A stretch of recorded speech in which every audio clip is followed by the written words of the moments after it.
मुगल साम्राज्य हिंदुस्तान के लिए अच्छा वक्त था या बुरा, इस बारे में जानने के लिए लोग हमेशा उत्सुक रहते हैं। मुगलों ने हिंदुस्तान पर कई सालों तक शासन किया और यहाँ के तौर तरीकों को बदलने की कोशिश भी की, लेकिन मुगल काल की कई ऐसे बातें भी हैं जिसे जानने की उत्सुकता बनी रहती है, और उसमें से ही एक है हरम। मुगल काल के हरम की चर्चा तो खूब होती है। हरम के बारे में जानने के लिए लोग किताबों को खंगालते हैं, जानकारों से तथ्य हासिल करना चाहते हैं कि आखिर कैसा था हरम, कैसी थी हरम में महिलाओं की जीवन शैली, और आखिर बादशाहों के लिए क्या क्या करना पड़ता था हरम की महिलाओं को। तो चलिए आपको बताते हैं मुगल काल के शाही हरम की वो सारी अनसुनी बातें जो आप जानना चाहते हैं। तो इसलिए वीडियो को प्लीज पूरा अंत तक जरूर देखें, क्योंकि वीडियो बहुत ही इंटरेस्टिंग और यूनिक होने वाली है।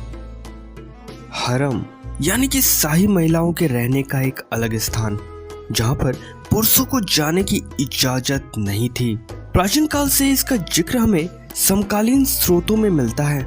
हरम अरबी भाषा का शब्द है जिसका मतलब होता है छिपा हुआ स्थान। समय के साथ साथ इसका प्रयोग महिला कक्ष के लिए होने लगा। अबुल फजल ने आईने अकबरी में हरम का जिक्र किया है, लेकिन उन्होंने इसके लिए सभी स्थाने इकबाल शब्द का प्रयोग किया है। वैसे यहाँ आपको बताते चले कि अबुल फजल अकबर के 9 रत्नों में से एक रत्न थे। प्रथम मुगल बादशाह बाबर से लेकर बहादुर शाह जफर तक ने हरम स्थापित किए थे, लेकिन मुगल हरम का सही रूप अकबर से शुरू हुआ, जो जहांगीर के समय में अपने चरम पर पहुंचा था। हालांकि औरंगजेब के साथ ही मुगल हरम अपनी पहचान खोता चला गया, क्योंकि इसके बाद मुगल शासन का पतन हो चुका था। खैर, मुगल काल में कई जगहों पर शाही हरम थे, जैसे दिल्ली, आगरा, फतेहपुर सीकरी और लाहौर में। इसके अलावा अहमदाबाद, बुरहानपुर, दौलताबाद, मंचू और श्रीनगर में भी हरम स्थापित किए गए थे। अबुल फजल की किताब के मुताबिक शहंशाह अकबर के हरम में 5000 महिलाएं थी। हालांकि इसके पहले के 2 बादशाहों के समय में ये संख्या 300 से 400 से ज्यादा नहीं थी। पर वहीं अगर अकबर और औरंगजेब के हरम की तुलना करें तो एक दिलचस्प बात ये सामने आती है कि अपनी क्रूरता के लिए बदनाम औरंगजेब के समय में हरम में औरतों की संख्या काफी कम थी। इतिहासकारों के मुताबिक औरंगजेब का हरम अक्सर सूना रहता था। इतिहासकार इसकी वजह औरंगजेब का धर्म की ओर झुकाव होने को मानते थे। अच्छा, अब चलिए ये समझते हैं कि इतने बड़े हरम के अंदर इतनी सारी महिलाएं होती थी, फिर इसके अंदर की व्यवस्था को सुचारू रूप से आखिर कैसे चलाया जाता था। शाही हरम के लिए भी एक प्रशासनिक व्यवस्था थी।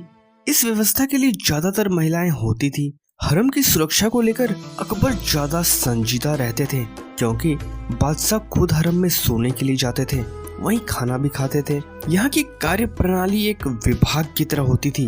वहाँ पर सभी काम करने वालों को मेहनताना निश्चित होता था। इसमें सबसे ज्यादा वेतन दरोगा का होता था। उसे 1000 से 1500 रुपए महीना मिलता था। आप सोच सकते हैं उस समय ये रकम कितनी बड़ी होती होगी, जबकि साधारण नौकर को 2 से 51 रुपए महीना वेतन दिया जाता था। हरम पर कब कब कितना खर्च हुआ, इसका हिसाब खजांची रखता था। वहीं शाही हरम की सुरक्षा इतनी चाक चौबंद होती थी कि परिंदा भी पर नहीं मार सकता था। अबुल फजल के मुताबिक हरम की सुरक्षा बहुत सख्त रहती थी। अकबर ने महल को कई कक्षों में बांट रखा था और हर कक्ष विशेष पहरे में रहता था। शाही हरम के अंदर सबसे विश्वास पात्र महिला सुरक्षा कर्मियों की तैनाती होती थी, जबकि हरम के पास में किन्नरों की टुकड़ी तैनात रहती थी। पर यहाँ आपको बता दें कि ये कोई आम किन्नर नहीं होते थे। उस समय किन्नर हथियार चलाने में भी निपुण होते थे, और जो किन्नर सुरक्षा के लिए रखे गए थे वो किसी भी बड़े से बड़े योद्धा को मारने की क्षमता रखते थे। इसके साथ ही किन्नरों को रखने की एक खास वजह यह भी थी कि वो रानियों की सेवा में लगे रहते थे और उनका खास ख्याल भी रखते थे।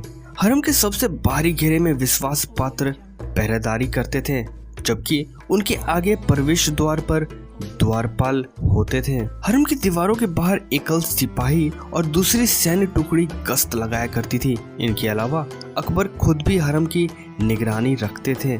हरम जितना शाही था उससे कहीं ज्यादा हरम में कड़े नियम थे। हरम के अंदर रहने वाले को बाहर जाने की अनुमति बिल्कुल भी नहीं थी।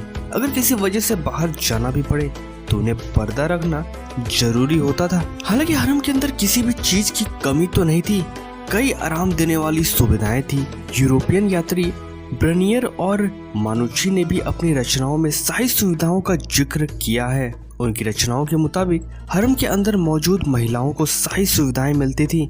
यहाँ की महिलाएं महंगे कपड़े, महंगे जेवर पहनना करती थी। इनके कक्ष बड़े आरामदायक होते थे। इनका खाना शाही रसोई से आता था और गर्मियों में ठंडे पानी की व्यवस्था भी होती थी। जब शाही हरम की महिलाओं को बाहर जाने की इजाजत नहीं थी तो उनका ज्यादातर वक्त हरम में ही बीतता था। ऐसे में सवाल यह है कि वहाँ की महिलाओं का आखिर मनोरंजन कैसे होता था? तो हरम में महिलाओं के मनोरंजन के लिए पूरे प्रबंध किए गए थे। वैसे तो हरम की महिलाएं अपना ज्यादातर समय सजने संवरने में बिताती थी। हरम के अंदर नाचने वाली और गाने वाली अनेक महिलाएं होती थी। हरम के अंदर किताबें भी रखी होती थी। इसके अलावा हरम की महिलाएं स्थापत्य कला, बाग लगाने और व्यापारिक गतिविधियों में भी हिस्सा लेती रहती थी। मुगल कालीन महिलाओं का सारा जीवन शहंशाह के प्रभाव में कटता था। हरम की सभी महिलाओं की स्थिति बिल्कुल एक जैसी ही थी। उनकी स्थिति और स्तर शहंशाह ही निश्चित करते थे। बादशाह की पत्नी होना यह सभी के लिए सम्मान की बात होती थी और उनमें से अगर कोई पहले बेटे को जन्म दे देता है तो उस रानी का हरम में सम्मान बहुत बढ़ जाता था। हरम में रह रही वो महिलाएं एक पंछी की तरह थी जो उसके बाहर नहीं निकल पा रही थी और न ही औरतों और बच्चों के अलावा हरम में किसी को भी देख पाती थी। बादशाह का दीदार भी इन्हें कभी कभी ही मिलता था, जिसके बाद इन महिलाओं के अंदर किसी और मर्द को देखने की चाहत जागती थी। तत्पश्चात इन महिलाओं ने कई ऐसे तरीके निकाले थे किसी मर्द को देखने या उन्हें छूने के।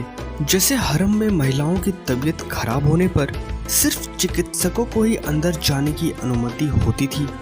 हरम के अंदर जाने से पहले वहाँ के ट्रांसजेंडर उन चिकित्सकों को सर से लेकर पैर तक एक कपड़े से ढक देते थे, जिसके बाद यह ट्रांसजेंडर ही उन चिकित्सकों को बीमार महिला के पास ले जाया करते थे और जब तक चिकित्सक उनका इलाज ना कर दे वो किन्नर वहीं जमे रहते थे। इलाज करते समय महिला और चिकित्सक के बीच में पर्दा होता था। पर्दे के पीछे से चिकित्सक महिला को चेक करने के लिए हाथ डालता था और नाटक कर रही महिला चिकित्सक के हाथ को पकड़कर चूमती थी, उनके हाथ को अपने गुप्तांगों से स्पर्श करवाती थी। कहा जाता है कि इन महिलाओं को किसी और मर्द को देखने की इजाजत नहीं थी, इसलिए वह जानबूझकर बीमार होने का नाटक करती थी। वैसे कहा तो यह भी जाता है कि हरम की महिलाएं आपस में संबंध भी बनाती थी और अपनी इच्छाओं को शांत करती थी। हरम के अंदर अनगिनत स्त्रियां रहती थी। हरम के अंदर केवल महिलाएं ही नहीं रहती थी, उनके बच्चे भी होते थे और उन्हें पाला पोसा भी वहीं जाता था। हरम के अंदर हर सुख सुविधा थे। यहाँ सामान खरीदने के लिए बाजार भी थे, कपड़े सिलने के लिए दर्जी थे, बच्चों के पढ़ाई के लिए स्कूल तथा खेलने के लिए मैदान भी थे। यानी हरम के अंदर हर सुख सुविधा थी। बस यहाँ की महिलाओं को यहाँ से बाहर निकलने की अनुमति नहीं थी। इसके साथ ही हरम के अंदर एक शाही खजाने का कक्ष भी हुआ करता था जहाँ जरूरी कागजात को रखा जाता था। कई बार बादशाह यहाँ पर अपना जरूरी काम भी करते थे ताकि उन्हें काम करने में कोई बाधा ना हो। जब बादशाह कमरे में प्रवेश करते थे तो वहाँ की दासी उनके कपड़े उतारकर चंदन और शीशम का लेप उन्हें लगाती थी।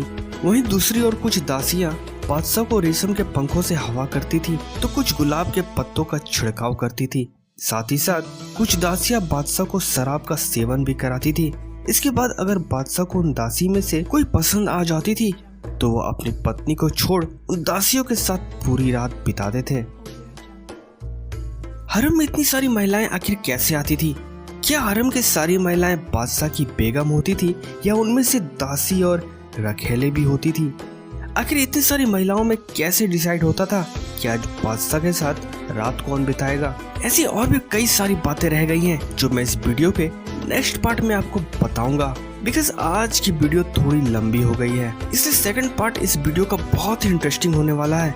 तो उस वीडियो को कहीं आप मिस ना कर दें, इसके लिए आपको हमारे चैनल को सब्सक्राइब करके रखना होगा। बाकी इस वीडियो में कुछ भी अच्छा लगा हो तो प्लीज वीडियो को एक लाइक जरूर कर दें। चैनल पे नए हैं प्लीज चैनल को सब्सक्राइब जरूर कर लें और मैं मिलता हूँ आपको अपने अगले वीडियो में। तब तक आप अपना और अपनों का ख्याल रखें।